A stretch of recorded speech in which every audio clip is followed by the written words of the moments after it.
Zan Byrne. Fred Kelley been crushing people with his New Day Pancake Power shirt. He's on your left playing Mono Red Prowess against Zan Syed, who is playing Byrne. Zan has already won an Open this year, and he is off to a great start here. Best possible start as we are underway in our final match here on Saturday from Fort Worth, Texas.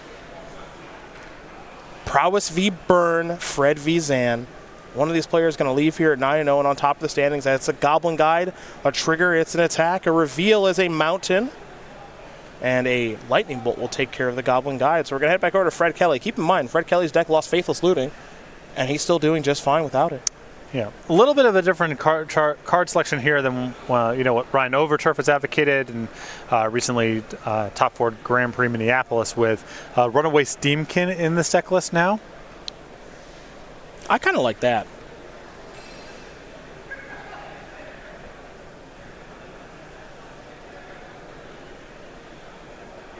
We got a little bit of a beatdown here. Swift Spear, light up the stage, revealing Soulscar Mage and a Mountain. So something to do on turn number 3 for Fred Kelley for sure as we head back over to Zan. Kelley's list also down to 3 copies of Bedlam Reveler. That was something that I was talking about with Ryan earlier today. I think it makes sense to cut at least one, possibly more. Faithless Looting was really, not only just accelerated the rate at which you got to Bedlam Reveler on the cheap, but really insulated you from the downside of drawing multiple copies of Bedlam Reveler. Now, without Faithless Looting, I think losing one copy of that card at least makes a lot of sense, and it looks like Kelley agrees. Zan taking a moment here to silence his phone. Apparently it was ringing. A little bit annoying when you're trying to play a match, especially for 9-0 on day 1. All 4s in this burn list. You'll see that on Cardboard Live soon enough. And then a couple of lands here. Plenty of white sources for some of the sideboard cards that we'll get to. Now, it is worth noting, Fred Kelley did beat Dylan Donegan earlier. I watched the match in question. Game 2, Dylan Donegan won with a bunch of core Firewalkers, but in the third game, Fred Kelley was able to find a Shrine of Burning Rage out of the sideboard, answer a core Firewalker, and then win with more powerful cards. A Swift Spear and a Goblin Guide here for Zan. Trigger, take a look. It's crashed through. That'll be the reveal, so that'll stay on top of the deck there for Kelley. 3 damage will come through, and Zan's going to pass it back over to Fred. And all the pancake power of the New Day will begin turn number 3.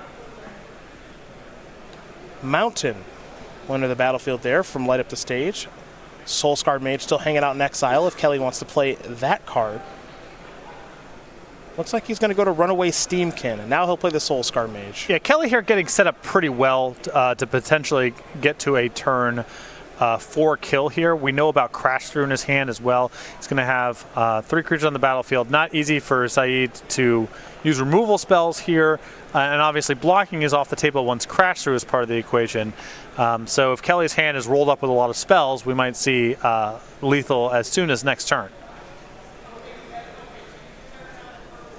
We head back over to Zan now. We might have to pick off some creatures, but of course when you're playing Burn, you'd rather deal the damage to the opponent as opposed to the creatures, unless it's Searing Blaze. So we'll see what Zan is up to here on his 3rd turn of the game.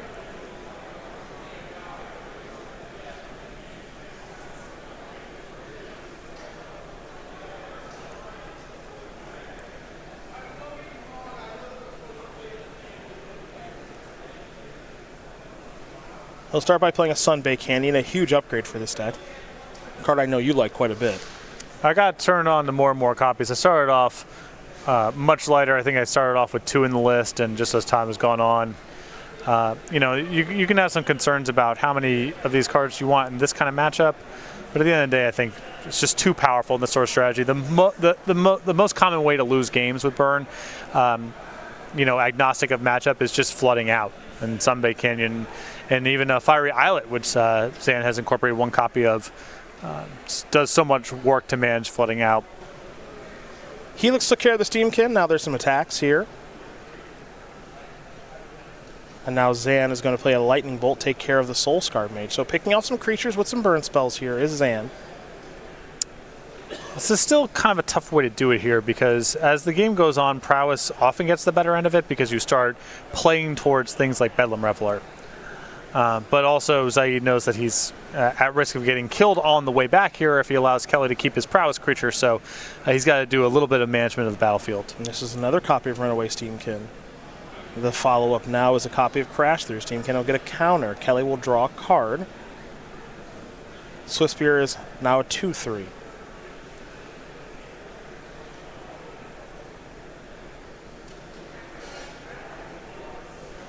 Steamkin is a card that does play really well with the Lava Dart aspect of this deck. Can't forget about that. Kelley not too sure what he wants to do here right now. He's going to go to Lava Dart, so Steamkin will get a counter. Deal 1 damage to Swift Spear. He'll sacrifice the mountain, deal another damage to Swift Spear. That's a 3rd counter. Now you can remove all those counters for more red mana if you want, or you can just be happy having a 4/4 on the battlefield, which is bigger than most of what the burn deck can do. Yeah, 4 is kind of a magic number here. Kelley's at 12, which is not the highest, but he's got a little bit of cushion here. And if next turn Syed attacks with the Goblin Guide and the Steamkin eats the guide plus a spell, that's a great exchange. And Syed might not be able to engage with the Steamkin at all. So we go back over to Zan. For you mono-red prowess or mono-red Phoenix players, or heck, even you Izzet Phoenix players that all lost Faithless Looting, this might be your replacement deck here. No Arclight Phoenix, it appears, but looks like it's doing pretty well here for Fred Kelley, as a couple Rift Bolts are going to go on a suspend here for Zan, and he will simply pass the turn back. So Fred can put himself at a virtual 6 as far as his life total is concerned. And Syed down to 1 card in hand, so no way to have lethal rolled up for next turn with the resources he has right now, but obviously a lot of draw steps can put it together, assuming Kelley falls to 6 from the Rift Bolts. And I think if you're Fred Kelley in this spot, you can figure out that what Zan has in hand is a spell, because if it was a land, you think you'd want to play it to be able to break the Sunbake Canyon. Yeah, even Inspiring Vantage he would still play, because the mana would be tight the following turn if you needed to break the Sunbake Canyon. So the odds that he's bluffing with a land in hand is almost nil. 3 red mana here from the Steamkin. Going to use 1 of it. Going to play a copy of Burst Lightning. That'll take care of the Goblin Guide. Steamkin will get a counter. 2 red floating still here for Fred Kelley. He's going to play a Mountain, it looks like. Actually, I'll go with the Sunbake Canyon. That's probably a little bit better right now anyway. Going to count in the graveyard to see what's going on. And now here comes Bedlam Reveler. Put a counter on the Steamkin, and now there goes the excess mana. So he's already played a land for the turn, has Fred Kelley. He'll discard a land, he'll draw 3 new cards. So Steamkin doing some real work here this game.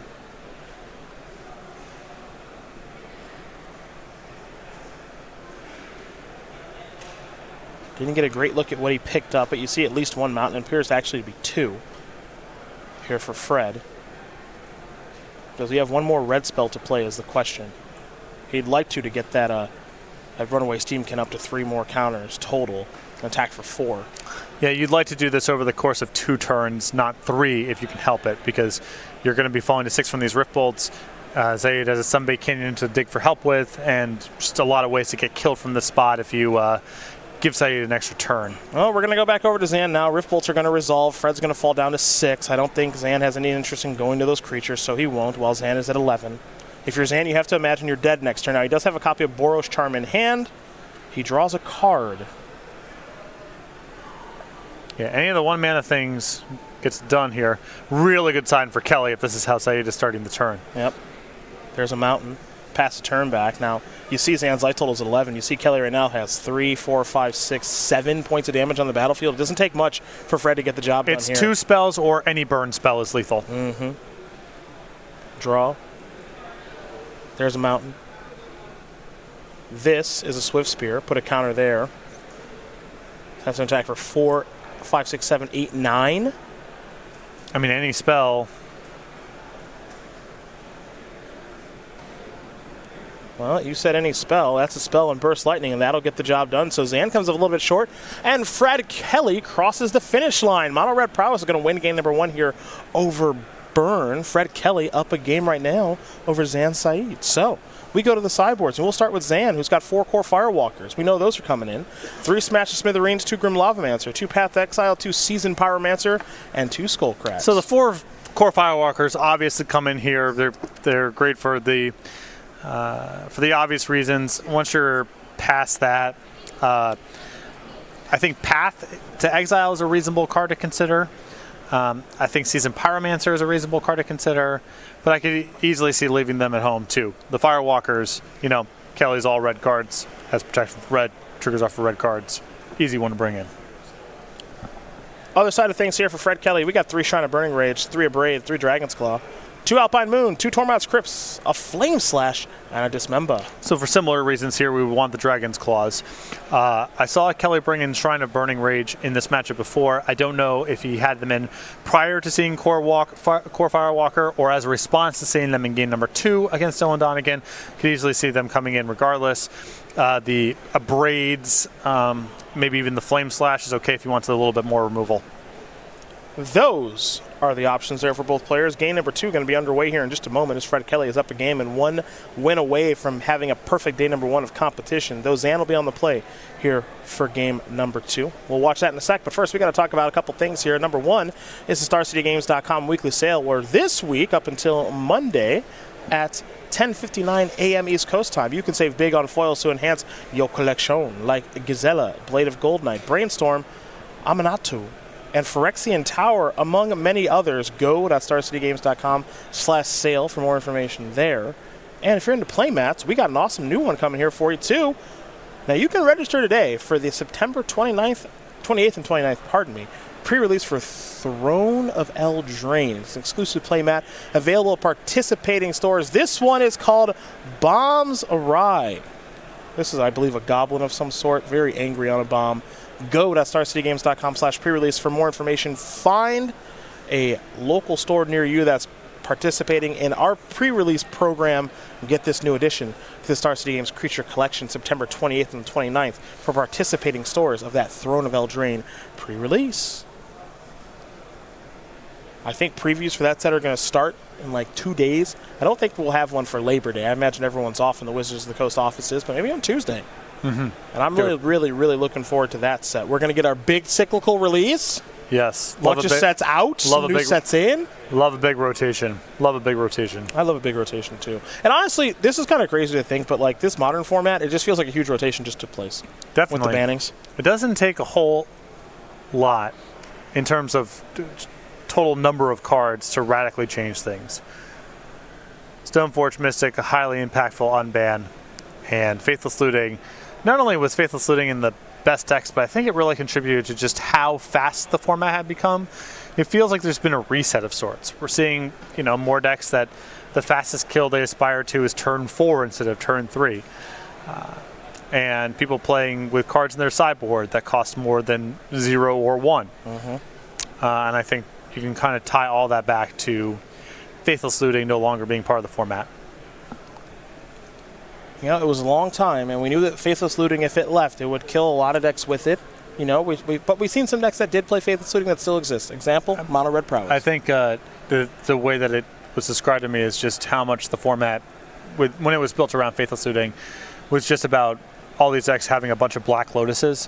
Whether you're cheating on mana, be it with, Vengevine, Bloodghast, Togak, Arclight Phoenix, all those cards.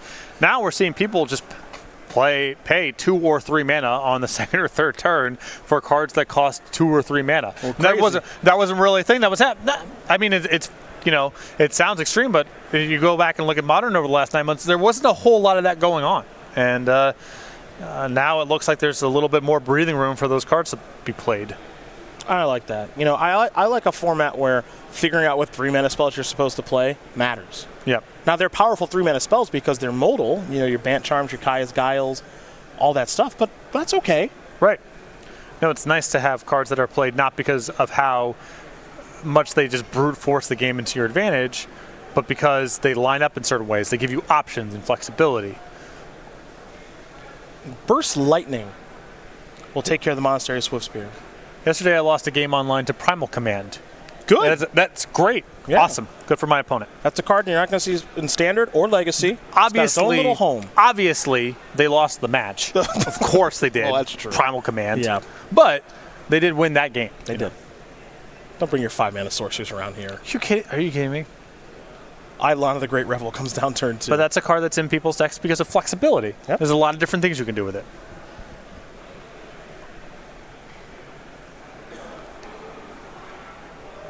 Fred Kelley, does he have another removal spell here? He elected to use that removal spell very quickly on the Swift Spear. No removal spell for the Eidolon, a Dragon's Claw instead. So Dragon's Claw will resolve. This will make life a little bit more difficult for Zan, as every spell that Zan and Fred plays now will gain Fred life, as there's a Sunbay Canyon. The follow-up now is a Goblin Guide. Now, Fred's got to remember his triggers with the old Dragon's Claw, but I have a feeling he won't forget. Fred was on top of it against Dylan. Yeah. I watched. I don't think he'll forget. When I do the scouting report for players I think might be showing up on camera for the first time, I try to watch how they are with their triggers. Fred, very sharp. Because it's good to know if there's a slow update on the life total. Are we just being a little slow? Yep. Or did they miss it? Sunbay Canyon is the reveal to the Goblin Guide, so that'll go to Fred Kelley's hand. He's going to fall down to 14. We're going to head back over to him.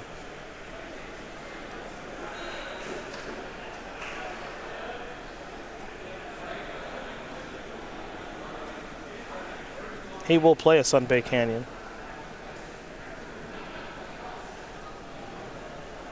And that'll be a Lightning Bolt. Big for Kelley here, because now it's actually a Burst Lightning, pardon me. Now the Dragon's Claw starts pulling him ahead. Before he was still at a deficit against the Eidolon. Now it starts being positive for him to be playing these red spells. It puts a burden on Zan to keep passing spells as well, further playing into the Dragon's Claws. And now there's a Swift Spear as well, so Kelley's going to gain some life in these exchanges as long as he remembers all of these triggers. Now, in this instance, he used the Sunbay Canyon to cast the Swift Spear, so he's not going to gain or lose anything. He'll stay neutral there.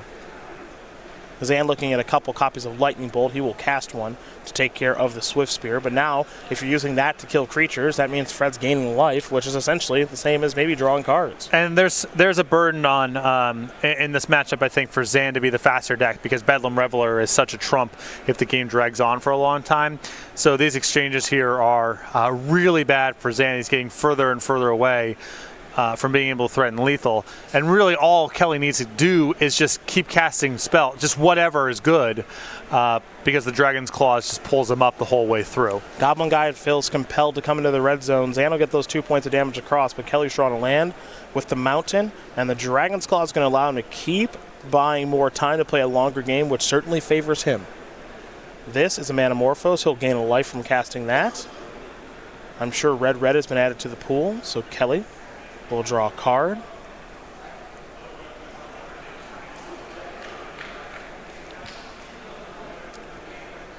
Manamorphose, still a very powerful card. Still one of the most powerful cards left over in Modern. I think people maybe have forgotten about it a little bit because they didn't see much play during Hogak's summer. Well, it's also so connected to Faithless Looting, too. But the card is busted. I mean, it'll be a Lava Dart. Sacrifice that Lava Dart to kill the Goblin Guide. Gain 2 life in that exchange. These are the kind of exchanges that Fred Kelley is happy to make. And Zan's down to, what, 1 or 2 cards in hand? Kelley at 17. And now there's a Lava Spike. Deal 3, gain 1 with the leftover mana from the Manamorphose. And Kelley happy to pass the turn back, sitting in a very enviable position as Zan will draw a card. All Zan can do is pass the turn back without a good answer to this Dragon's Claw. Kelley will play a Mountain, and there is the Bedlam Reveler that you mentioned there, partner. Yeah, bad sign there for Syed that Kelley did not sacrifice the Sunbay Canyon last turn, indicating that he wanted the mana. Zan may have a Path to Exile to play on the Bedlam Reveler, but again, these are the kind of exchanges that Fred Kelley really likes to make here. There is the path.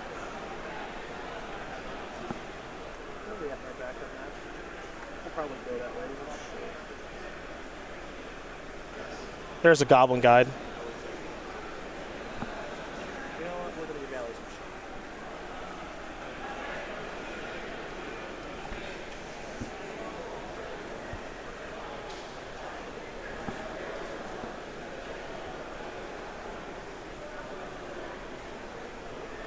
Here comes Goblin Guide, and light up the stage is the reveal.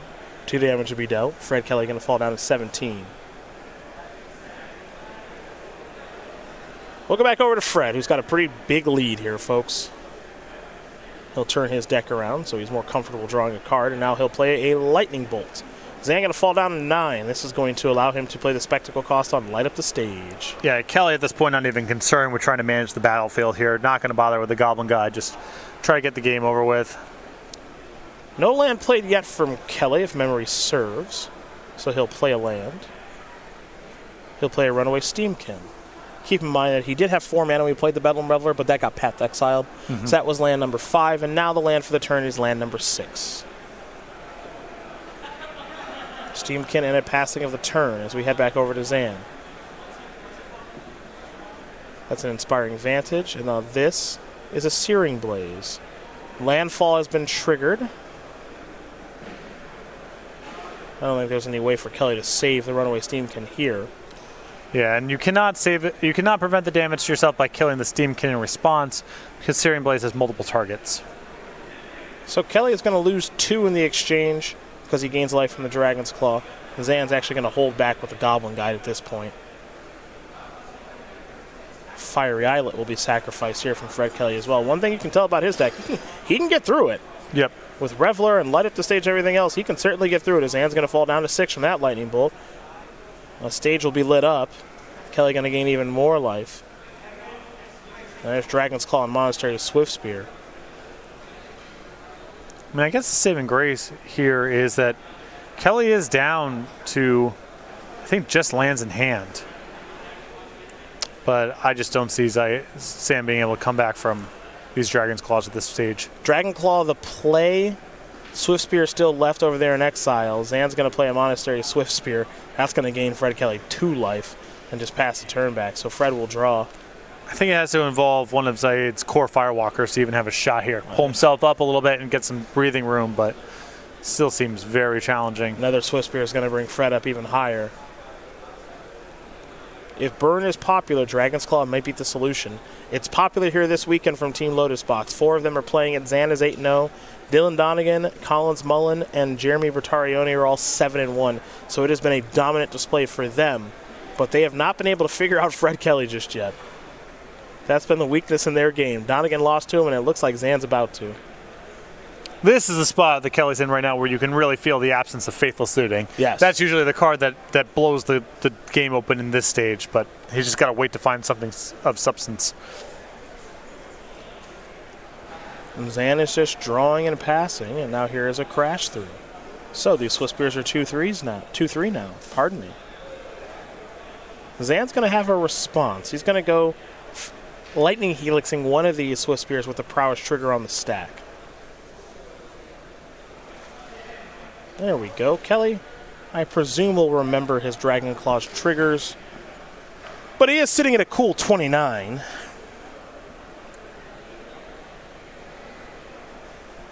Oh, my goodness.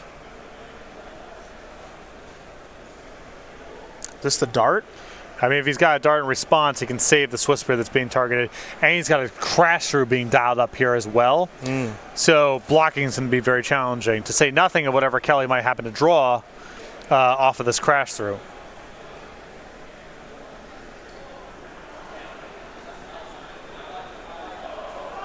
Oh, Searing Blaze.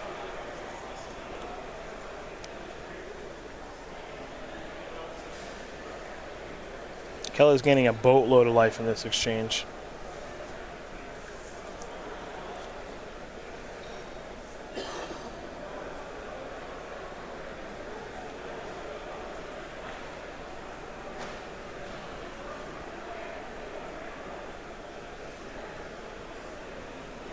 Now there's a Lava Spike. And so we've had 1, 2, 3, 4 spells cast so far. I think so. So this is a pretty healthy attack with Trample.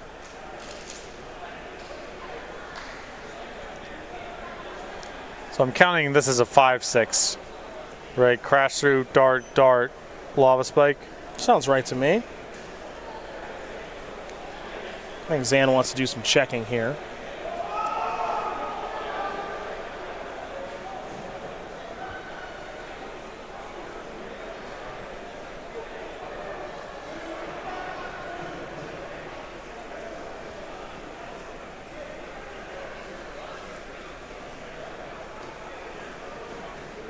A double block, huh? Yep. Wow. That's the plan there. Just keep it high enough to give yourself a draw to core Firewalker.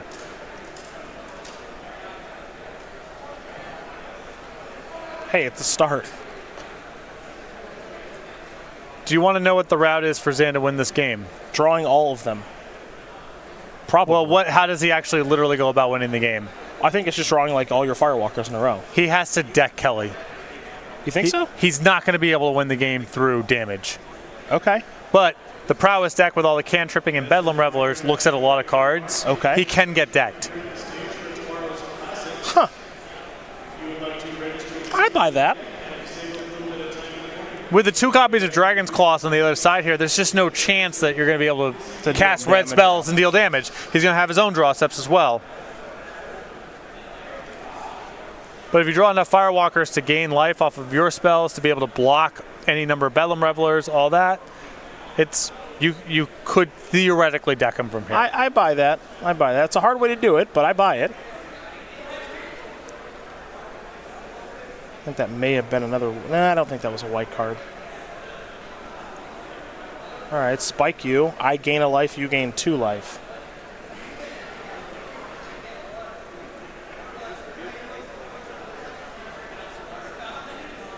So we got to get a little creative, huh?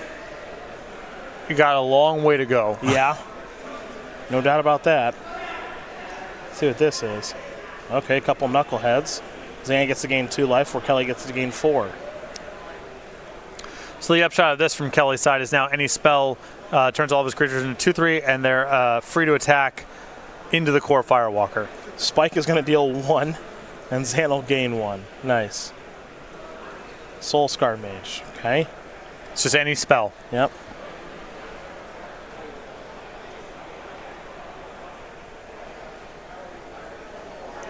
Didn't get a great look at what Zan drew. He'll play a land. I think this is Searing Blaze.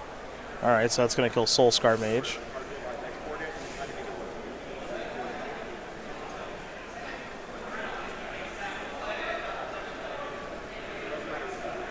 Let's see what this one is.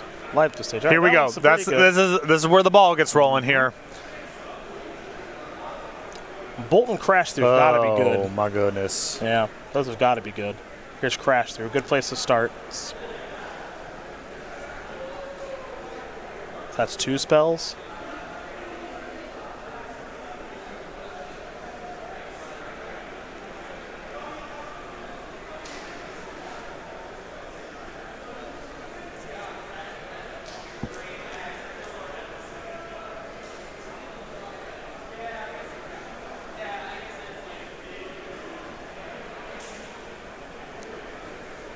So that Bolt before damage is going to be the 3rd spell of the turn.